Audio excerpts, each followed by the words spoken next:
and welcome back to Cuckoo for Books. My name is Salva and today I'm going to be sharing with you guys everything I read from the months of October 2020 to December 2020.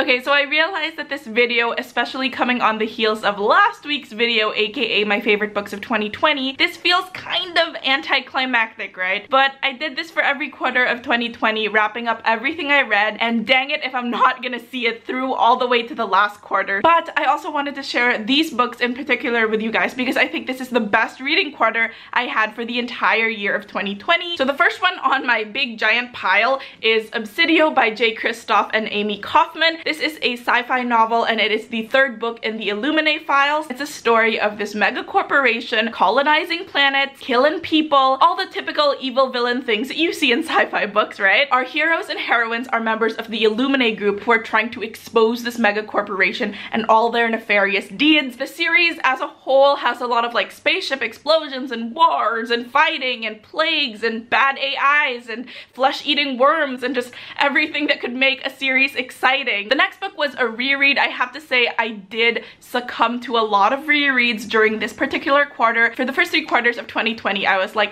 I'm gonna try my best to read as many new books as possible, branch out. Can you please stop cowering in your comfort zone, Salve? You're rereading the same books again and again and again and again. I did give in because it was like the holiday season and I was chilling and I just wanted to relax, gosh darn it. So I reread The Royal We by Heather Cox and Jessica Morgan. I was reading this when season 4 of The Crown came up and I was all caught up in royal fever. This is a story about an American teenager named Bex who spends her junior term abroad in England, coincidentally at the university where the Prince of England studies. This is all about a fake British royal family. Instead of the House of Windsor, it's the House of Lions ruling Britain, and it mirrors William and Kate Middleton's love story in real life. It's glorified fanfic, but I think to also call it fanfic would be not giving it enough credit. Not to say that fanfic doesn't deserve credit, but I feel like because the 2 authors specifically, they've been running this long-term blog called Go Fug Yourself for an eternity, it feels like, and they extensively cover not just the British royal families, but all the royal families of the world, so they know what they're talking about. There have been a lot of royal YA books coming out, and a lot of them really seem like they're taking place in this fantastical version of England. You can kind of tell that the authors didn't do enough research on how protocol actually works. It's too fantastical, and what I love about this book is that the authors did their research. They know Will and Kate's story like the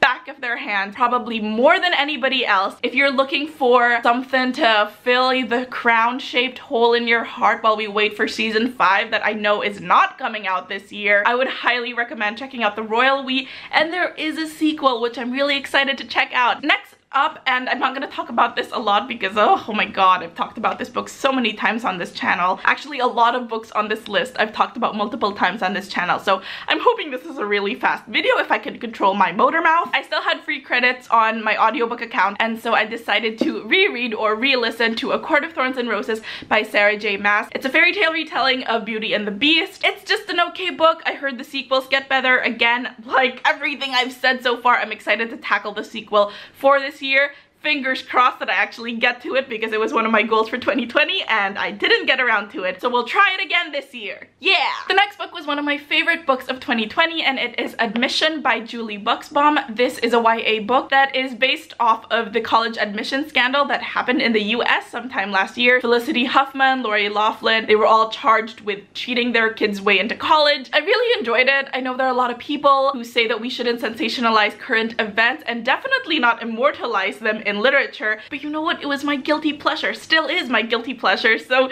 it was really fun reading about something that I knew was happening currently in real life. The next 2 books definitely felt like me indulging in the middle of all these new books, gotta do all these book reviews. I just wanted to take a step back and just chill. What else am I talking about but rereading Tamora Pierce's books? I read Alana the First Adventure and In the Hand of the Goddess. It's a story about this 10-year-old girl named Alana, and she has a twin twin brother, and she wants to be a knight. She doesn't want to go to the convent and learn how to be a noble lady. She wants to learn how to fight and ride horses. Because girls aren't allowed to be knights, she decides to switch places with her brother. Very parent trappy. These first two books in the series cover her entire journey to knighthood. Obviously, there was such a sense of nostalgia revisiting these books. Honestly, were it not for time constraints of like book reviews and arcs and things I had to read before the year ended, I probably would have devoted my entire December reading the rest of the books. They just make me really happy. Mwah. The next book I read was The Silvered Serpents by Roshni Chokshi, and this is the second book in her The Gilded Wolves trilogy, and this time the gang is off to Russia. So The Gilded Wolves and The Silvered Serpents are about this group, I don't know if I would call them friends exactly, acquaintances, and they're treasure hunters. This is set in an alternative universe where when the Tower of Babel fell, Babel fragments were spread all over the world, and around those fragments sprouted up civilization. I have to say, I enjoyed the first book a lot better. I really expected this to be one of my favorites for 2020. For me, at least, it just really fell short. Reading this duology, I very much enjoy and appreciate the historical context it's told in. I love the stories of each individual character. I love the adventures they get to go on. But for me, it feels very much like how I used to play with dolls as a kid. Hear me out. For me, I was never the type to like tuck my dollies into bed with me or walk around with them, like holding them in my arms while I went to school or whatever. It was really like when I play with the dollies, it's a dolly time, and then after I like drop them, they go back in the cupboard and I go about my day. I never really got emotionally attached to them. They were things that gave me entertainment, and that was it. And that's how I felt about this book. They were entertaining, they made me feel things, but as soon as the book was closed, they didn't really have a lasting effect on me. So the next book, and I gotta say, I'm not happy I read this, but I'm happy that it's the only bad book on this list. It is Goddess in the Machine by Laura Beth Johnson. This is another sci-fi book. Andra, our heroine, she is supposed to go on a colony mission with her parents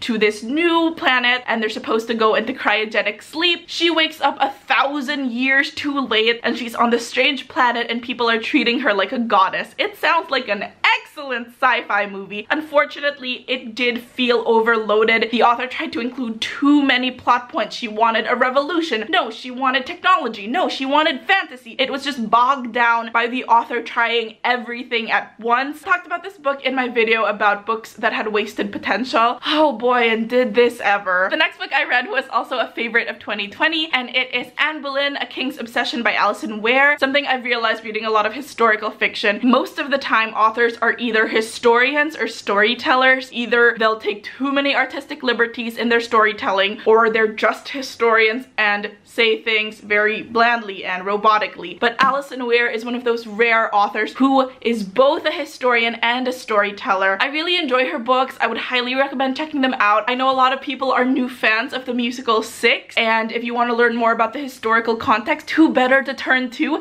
than Alison Ware? She has written, I think at this point, 100 books about Tudor era figures. The next book I read was The Gwenevere Deception by Kirsten White. This is an Arthurian retelling. Honestly, this is a book for a 13-year-old. I know a lot of people have been discussing this. The pitfalls of the YA genre is that YA is technically 13 to what, 18? That's a really long range, and this, unfortunately for me, fortunately for others, falls into the 13 and under category. Kirsten White has done pretty dark retellings in the past, so I really entered this thinking, oh, we're gonna get a broody, moody, violent Camelot, and it was really, really not. The last two books were both included in my favorite books of 2020 video, so we're just gonna brush over it fast, because if you really want to know about them, you can watch that video, and everything is time marked. The first book is The Cousins by Karen M. McManus. It's about a group of cousins who long ago their parents were disinherited by their rich grandma, and one summer they get an invitation to spend the summer with their grandma, and they go to this mysterious little island to solve the mystery